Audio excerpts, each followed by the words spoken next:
Hello guys, नमस्कार। म कपिल शाह। म आज एकदमै महत्त्वपूर्ण कुराहरू हजुर सामु राखिरहेको छु। ध्यान दिएर सुनिदिनु होला है। नेपाल सरकारले विभिन्न ठाउँहरूमा यो कारागारहरू गराएको छ नि, हजुरको देख्नु भएको छ हजुरले। यो कारागारहरूभित्र बस्ने कैदीहरूलाई त्यहाँ एकदम शोषक, जो अलिकति पावर नभएका दुखी गरिब भएका कैदीहरूलाई अलिकति पावर भएका, अलिकति लड्न सक्ने खालका, बोलिया खालका कैदीहरूले एकदम शोषण गरेको कुराहरू सुन्नमा आइरहेको छ। एकदम त्यो हजुरहरू हामीहरूलाई पनि थाहा होला हैन।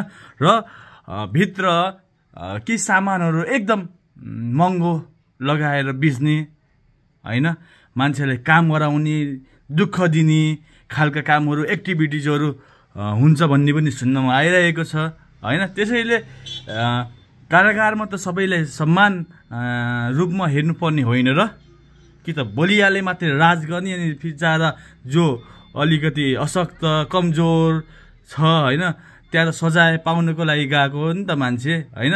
त्यस्ता खालका मान्छेलाई त्यहाँ भित्रका मान्छेहरू र केही व्यक्तिहरूले अलिकति दबदबामा राखेर तिनीहरूलाई कन्ट्रोलमा गरेर एकदम दुःख दिने, पैसा माग्ने, असुली गर्ने, महँगो सामानमा बेच्ने हैन। यो त राम्रो तरिका भएन। र म के भन्न चाहन्छु भनेपछि नेपाल सरकारलाई र प्रत्येक जिल्लाका कारागारका जेलर साहबहरूलाई त्यहाँभित्र दादागिरी गर्न नपाइयोस्, अलिकति राम्रोसँग इन्भेस्टिगेसन गर्नुहोस् हैन। जेल भनेको मान्छेले आफ्नो सजाय काट्नको लागि जाने ठाउँ हो र त्यसमा अनावश्यक कुरामा अरू व्यक्तिहरूले, बलवान व्यक्तिहरूले कोहीलाई शोषण गर्नको लागि चाहिँ होइन हैन। त्यसैले सबैले यो कुराहरू उठाउँ। जो जेलमा पसिसक्नु भएको छ त्यहाँ मान्छेहरूलाई पनि थाहा होला कतिको पीडा हुन्छ त्यहाँ पावर नभएपछि। त्यहाँ केही सामान, केही खानको लागि कति महँगो चिजहरू, कति महँगो पैसा तिरेर सामान लिनुपर्छ, त्यो हजुरले बुझ्नुभयो होला हैन। मैले सबैको दुःख भनिदिएको हेर्नुहोस् है, स्पष्टसँग सबैको दुःख भनिदिएको हो।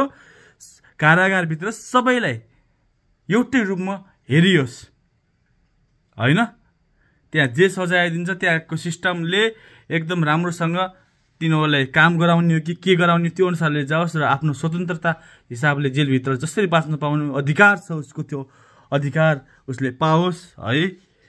नत्र भोलि ऊ जेलदेखि बाहिर गयो भनेपछि पनि भोलि उसले अरूलाई दुःख दिन, ठग्न, झगडा गर्न, दबाउन सिक्छ हेर्नुहोस्। किनकि जसले दुःख पाउँछ त्यसले भोलि अरूलाई दुःख सकेसम्म दिन सक्छ।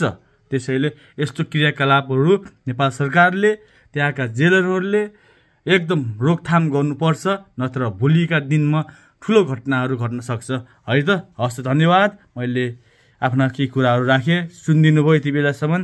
Okay guys, by.